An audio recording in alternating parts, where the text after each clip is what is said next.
दोस्तों, target with PS Parihar channel में आपका स्वागत है। आइए शुरू करते हैं और देख लेते हैं कि आज के दैनिक सायंकाल समाचार के इस वीडियो में विद्यार्थी जीवन से संबंधित कौन कौन सी सूचना है। चलिए शुरू करते हैं। सबसे पहले बात कर लेते हैं आज की एक चर्चित न्यूज की। न्यूज है लेखपाल भर्ती की कल इन विद्यार्थियों को नियुक्ति पत्र मिला था। हालांकि कल ही एक नई चीज निकल करके आई थी लेखपाल भर्ती में, और मामला था लेखपाल वाली ज्योति मौर्य का, जो आज पेपर में भी आया था, आप लोगों ने भी देखा होगा। जहां से कि ऋचा सोनी विश्वकर्मा जी आज लेखपाल बन गई और उन्होंने पहला काम अपने पति नीरज विश्वकर्मा को छोड़ने का किया। तो ये बात तो कल खूब वायरल हुई और आज भी वायरल हुई सुबह तक। उसके बाद में एक नया मामला निकल करके आया। मामला था यहाँ पर बदायूं का, देख सकते हैं। लेखपाल ने डीएम और केंद्रीय राज्य मंत्री को टोका, बोला हम भूखे हैं और खुद कर रहे हैं नाश्ता। बदायूं के अटल बिहारी वाजपेयी सभागार में लेखपालों को नियुक्ति पत्र दिए जा रहे थे और ये वहां की फोटो भी है। ये देखिए, बीएल वर्मा राज्य मंत्री थे, सदर विधायक भी थे और डीएम भी थे। और लेखपाल बोला, जब सामने वाला ही निष्पक्ष नहीं तो हम क्यों करें निष्पक्ष होकर के काम। एक भी दिन काम किया नहीं है और ज्ञान देने लगे। और लेखपाल का जो सर्वोच्च अधिकारी होता है, राजस्व विभाग का जो जिले का मुखिया होता है, वो जिलाधिकारी होता है। सबसे सर्वोच्च अधिकारी जिलाधिकारी और राजस्व विभाग में जिले में, और सबसे छोटा अधिकारी होता है लेखपाल। क्रम अगर आप देखेंगे तो लेखपाल, नायब तहसीलदार और एसडीएम, और उसके बाद में आपका डीएम आता है।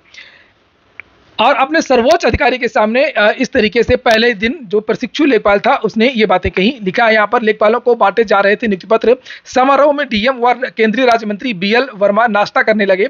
इसी बीच एक लेखपाल अपनी सीट से उतर आया और पक्षपात का आरोप लगाते हुए बोला कि हम सब भूखे और खुद नाश्ता कर रहे हैं, खुद निष्पक्ष नहीं है और हमसे ये उम्मीद की जा रही है। लिखा कि यह सुन सब सकपका गए, सबकी निगाहें उनकी ओर होने से अधिकारी व जनप्रतिनिधि भी वहां से खिसक गए, जितने जो भी थे जनप्रतिनिधि नेता वगैरह। इस बीच डीएम ने लेखपाल को अनुशासन में रहने और अपनी जगह बैठने के निर्देश दिए। अब इस मामले में लेखपाल के ऊपर कार्रवाई तय की मानी जा रही है। वहीं पर आज नोटिस भी जारी कर दी। अब आप कहेंगे, सर ये जो सूचना है वो क्यों दे रहे हैं। उसका कारण है कि आप सभी लोग, लगभग 98% जो विद्यार्थी हैं वो सरकारी नौकरियों की तैयारी कर रहे हैं। इस चैनल में आप सभी लोग कर्मचारी बनेंगे, अधिकारी बनेंगे, और आप लोगों को भी किन बातों का ध्यान रखना चाहिए वो आप लोग यहाँ से सीख सकते हैं। और ये देखिए, यहाँ पर लिखा भी है कि थमाई गई है। देखिए, 2 साल तक लेखपाल भर्ती का, ज्यादातर भर्तियां जो उत्तर प्रदेश की होती हैं वो प्रोबेशन पीरियड होता है।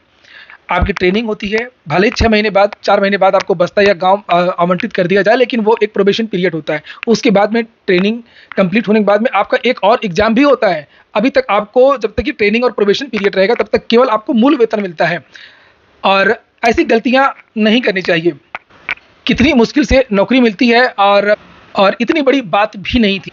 पहले अच्छी तरीके से कर्मचारी नियमावली पढ़ लीजिए, अनुशासन पढ़ लीजिए। और रही लेखपाल की बात, लेखपाल तो लेखपाल रहा। बहुत सारे जो सरकारी नौकरियां ऐसी हैं जहां पर आपको बहुत समय तक इस तरीके का एक्स्ट्रा काम करना पड़ता है जरूरत पड़ने पर। और लेखपाल को तो आपदा में जाना पड़ता है। बाढ़ आती है, कहीं बिजली गिर गई, किसी की भैंस मर गई, किसी के खेत में आग लग गई, तुरंत पहुंचना रहता है, पूरा पूरा दिन रहना होता है, फील्ड का काम करना पड़ता है। आप आर्मी को देख लीजिए, पुलिस को देख लीजिए, चाहे जिस विभाग में चले जाइए। तो खैर, यहाँ पर ये देखिए इनसे क्या कहा गया है।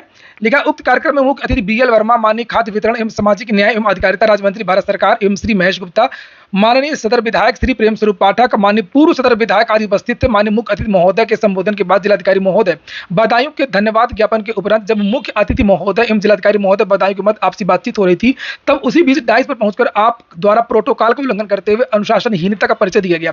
डाइस पर पहुंचकर वाद प्रतिवाद करते हुए आपके द्वारा किया गया व्यवहार आचरण घोर आपत्तिजनक था। आपका यह कृत्य उत्तर प्रदेश कर्मचारी आचरण नियमावली 1956 में वर्णित सुसंगत नियमों का घोर उल्लंघन है।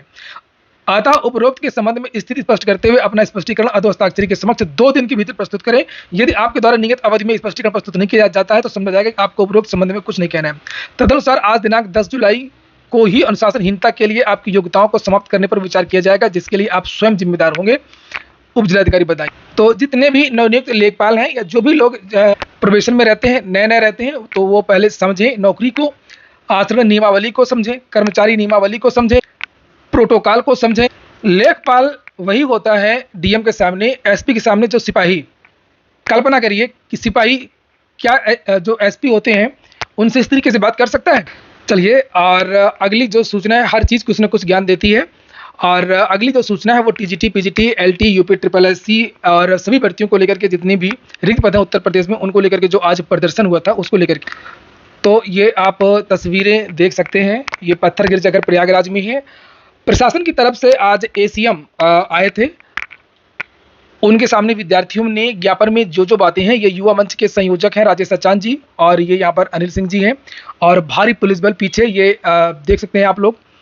एसीएम के पीछे एक छात्रा भी हैं, ये देखिए आई थी अपने बच्चे के साथ में, और पूरी बातें कहीं आप लोग इस वीडियो को देखिए। विज्ञापन 2022 में 25,000 पदों को शामिल कर यथातीत परीक्षा तिथि घोषित की जाए। शासकीय सहायता प्राप्त माध्यमिक विद्यालयों में मानदेय शिक्षकों की प्रस्तावित भर्ती पर तत्काल रोक लगाई जाए।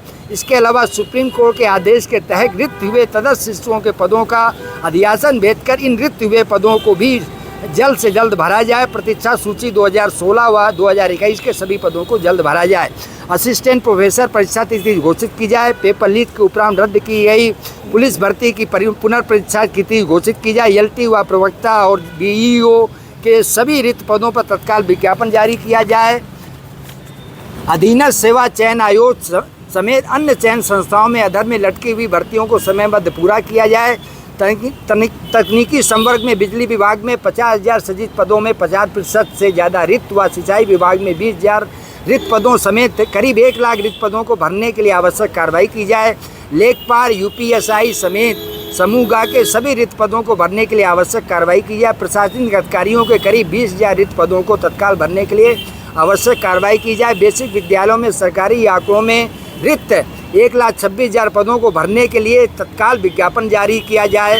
2021-24 की अवधि में खत्म किए गए 1,39,000 पदों को बहाल किया जाए और स्कूलों को मर्जर अथवा बंद करने की प्रस्तावित योजना तत्काल वापस ली जाए।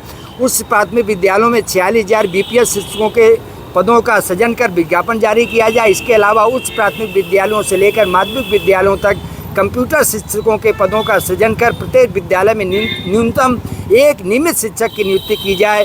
3 साल या इससे अधिक समय में जिन भर्तियों में विज्ञापन जारी किया जाना है उनमें न्यूनतम 3 साल की उम्र सीमा में छूट दी जाए। चयन संस्थाओं को पारदर्शी व जवाबदेह बनाया जाए, जिससे भर्तियों में धांधली व पेपर लीक जैसी घटनाओं पर अंकुश लगाया जा सके। ये प्रमुख मांगे हैं और हम चाहते हैं, बहुत बार ज्ञापन दिया गया है, लेकिन लोकसभा चुनाव के उपरांत ये पहला है जब मुख्यमंत्री की तरफ से घोषणा की गई थी।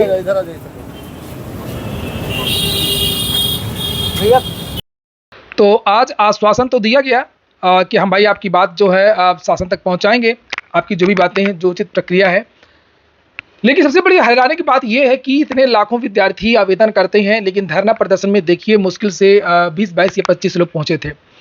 और लगातार मेरे चैनल के द्वारा और सभी लोगों के द्वारा आप लोगों की जानकारी दी जाती रही कि अगर विद्यार्थी ध्यान नहीं देंगे तो आपकी जो भर्तियां हैं वो आगे चली जाएंगी, और बहुत अगर देरी हुई तो फिर आपकी जो परीक्षा है वो रद्द भी हो सकती है। रद्द क्यों हो सकती है उसके लिए मैं एक अलग से वीडियो बनाऊंगा। अगली सूचना है बिहार की, और बिहार सिपाही भर्ती। यूपी का तो नहीं पता है, लेकिन बिहार पुलिस कांस्टेबल का जो री एग्जाम होना था उसका पूरा का पूरा जो शेड्यूल है वो यहाँ पर जारी कर दिया गया है, जिससे आप लोग यहाँ पर देख सकते हैं। ये 7 अगस्त को परीक्षा है, 11 अगस्त को परीक्षा, 18 अगस्त को परीक्षा है, 21 अगस्त को परीक्षा, 25 अगस्त को परीक्षा है और 28 अगस्त को परीक्षा है। और जिस तारीख की परीक्षा है उस तारीख की यहाँ पर ये जो है डेट दी गई है एडमिट कार्ड डाउनलोड करने की, प्रवेश पत्र डाउनलोड करने की तिथि ये 31 जुलाई से आप लोग एडमिट कार्ड जारी कर सकते हैं। 7 वाले 31 से 7 के बीच में, 11 वाले 4 तारीख से, 18 वाले 11 तारीख से, 21 वाले 14 तारीख से, 25 वाले 18 तारीख से, 28 वाले 21 तारीख से। बिहार सरकार ने 21,391 पदों पर यह भर्ती निकाली थी, जिसकी लिखित परीक्षा 1 अक्टूबर, 7 अक्टूबर और 15 अक्टूबर को निर्धारित की गई थी, और फिर बाद में इसको 3 अक्टूबर को ही रद्द कर दिया गया था। अंतिम सूचना है एलटी ग्रेड को लेकर के। मैंने कल भी इसको लेकर के वीडियो बनाया था। हिंदी का मामला था, 2018 के विद्यार्थी हैं। इन विद्यार्थियों की दोबारा लोक सेवा आयोग में काउंसलिंग हुई थी। काउंसलिंग इनकी ज्वाइनिंग होनी है, और ये निदेशालय में पिछले 3 दिन से लगातार धरना प्रदर्शन दे रहे हैं। केवल इनको नियुक्ति पत्र देना है, सारा सब कुछ हो चुका है, लेकिन शासन प्रशासन की तरफ से इनको कोई भी आश्वासन नहीं दिया जा रहा है। और जैसे वर्तमान में एलटी ग्रेड के नए विज्ञापन को लेकर के धरना प्रदर्शन हो रहा है उत्तर प्रदेश में, देखिए पहले इस भर्ती को लेकर के भी धरना प्रदर्शन हुआ था, फिर परीक्षा को लेकर के धरना प्रदर्शन हुआ था, फिर रिजल्ट नहीं निकल रहा था इन लोगों का, पेपर लीक और दुनिया भर का मामला था, तो रिजल्ट नहीं निकला, उसको लेकर के कम से कम 100-150 धरना प्रदर्शन किए गए थे। जब रिजल्ट निकल आया तो उसके बाद में अब जो ये विद्यार्थी हैं वो नियुक्ति के लिए धरना दे रहे हैं। देखिए ये क्या कह रहे हैं। तो तो ठीक है दोस्तों, फिलहाल ये हो गया आज का वीडियो आपको अच्छा लगा हो, आपके काम का हो तो लाइक अवश्य कर दें। जिन छात्रों ने चैनल को सब्सक्राइब ना किया हो सब्सक्राइब कर लें। पूरा वीडियो सुनने के लिए बहुत बहुत धन्यवाद।